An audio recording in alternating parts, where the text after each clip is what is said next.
गुजरात के हैं, गुजराती बोलते हैं। गुजराती आपके बच्चों को सिखानी नहीं पड़ती, पंजाब के बच्चे को पंजाबी सिखानी नहीं पड़ती, तमिल के बच्चे को तेलुगु तमिल सिखानी नहीं पड़ती। बोलो हाँ। अमेरिका के बच्चे को इंग्लिश सिखानी नहीं पड़ती, वो जन्मजात इंग्लिश सीखता बोलता है। आप हिंदी वासी हैं, हिंदी बोलते सीखते हैं। कुछ चीजें सीखी नहीं जाती, सीख जाते हैं। बोलो हाँ।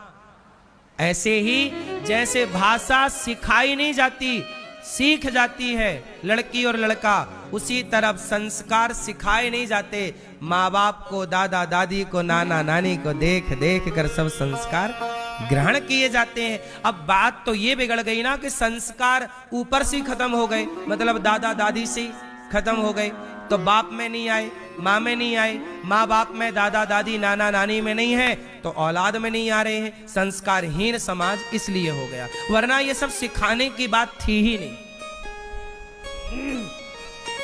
पहले तो अपने आप लड़की अपने पति को भगवान मान के सम्मान करती थी। सती माता इसलिए जल गई कि मेरे पति का मेरे पिता ने अपमान कर दिया, और आज की लड़की अपने पति का अपमान बुला करके करवाती। आओ नाक रगड़ो, हमारी माँ जो कह रही है वो करो, हमारा बाप जो कह रहा वो करो। आज की लड़की ये कर रही है।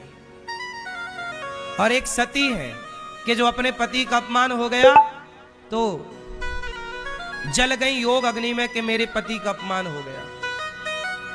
ये सब संस्कार है मेरी मां कि किसका अपमान करें और किसका अपमान ना करें।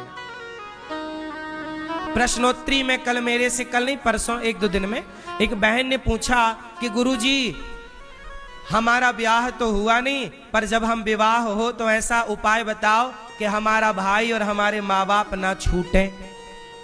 लो अब लड़कियां ये सवाल कर रही हैं कि शादी के बाद भी अपनी मां से चिपकी रहना चाहती है। अब ऐसों से जिसका ब्याह होगा उसे ही आत्महत्या करनी पड़ेगी। इतना मोह जरूरत से ज्यादा जो हो गया है ना, अटैचमेंट, यही हानिकारक है। बस समय पर त्याग जरूरी है। बोलो हाँ। अब तुम्हारा बच्चा 9 महीने तुम्हारे पेट में रहता है।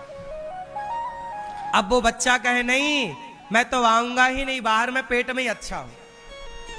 अब वो 9 महीने 18 महीने पेट में रह जाए तो तुम जी पाओगी?